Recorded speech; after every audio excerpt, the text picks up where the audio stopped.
ito raw mga vendor na mga dati pang nandiyan dyan. Kasi para sa kaalaman ng lahat, hindi po natin sila pinayagan na sa Recto, sa Juan Luna, sa Soler. Lahat sila doon, hindi pwede nang bumalik. Kasi yon ibinalik na natin sa taong bayan. Bilang pagpapakita ng pagkalinga at pagmamalasakit sa ating mga maliliit na manininda, pinayagan natin sila. July 1 wala nagbabago. July 1. Ilaya, Carmen Planas, Tabora, Santo Cristo. On the condition, ibibigay nila sa akin, pabalik sa taong bayan, yung gitna. Kailangan nadadaanan ng tao, nadadaanan ng sakyan pag may aberya. Pangalawa, wag sila magbibigay kahit kanino. Ang yadba lang, etneb sa umaga, etneb sa hapon. Takwarens lang yan, isang araw. May mga chismis-chismis ako naririnig. Kaya yung Carmen Planas, isinara ko yan last week. Talagang pinakita namin sa kanila na ang pumayag sa kanila ay pamahalaang lungsod since day 1. Hindi si chairman, hindi si kagawad, hindi si Poncio Pilato o si organizer. Kasi tinatakot sila ng tinatakot no? Na aalisin sila pag hindi nagbigay. Ako nag-alis sa kanila, walang nagawa yung organizer. Nakiusap sila, nabalik sila. Ngayon, magtitino na sila. Then, binisita ko yung Ilaya, going back, no? Tingnan po ninyo. Hiniling ko lang na sana naman, linisin ninyo. Sinabi ko ilagay nyo sa tamang sisidlan. Ano ba naman dun sa hirap na, mahirap ba yung hinihingi ko? Ayan, tingnan po ninyo. Ayan, nasa screen ninyo. Kaya, nakalulugmok. Talagang, anyway, nandyan na yan. Ngayon, hindi ko na po muna sila pinagtitinda sa Ilaya. Ayusin ko po yung Ilaya na yan. Pasensya na kayo. Siguro naman, hindi ako nagkulang ng paalala. Binababoy ninyo at sinasalaula ninyo yung Maynila. Hindi ko naman papayagan. Sapagkat, totoong kayo'y nangangailangan ng hanap buhay. Pero hindi ko ipagpapalit yung karapatan ng higit na nakararami na dapat makinabang ng isang malinis na kalye upang kayo'y iilan na mapaboran ng pamahalaan. Mali po yun.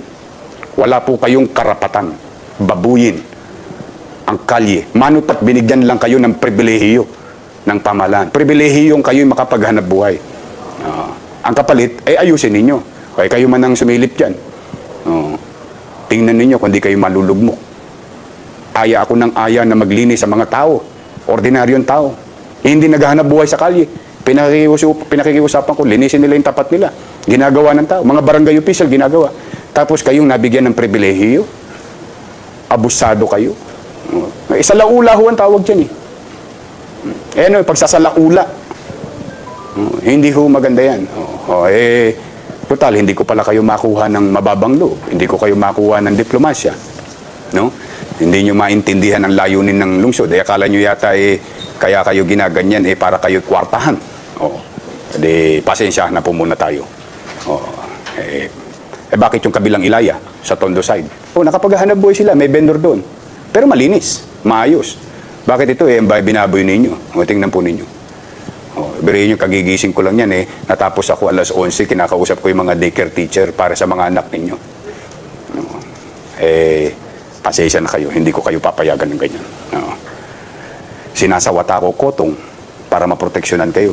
Nilingon kayo ng pamahalaan para makapaghanap buhay kayo. Ang hiningi kong obligasyon sa inyo, linisin nyo lang nang magamit ng higit na kararami na maaliwalas ang kalye. Malamang ganyan kayo sa bahay ninyo.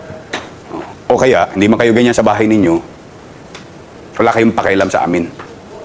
Ang pakialam nyo lang, kumita kayo. Tapos uwi na kayo, wala na kayong pakialam. Ang tawag ko doon, utak biya.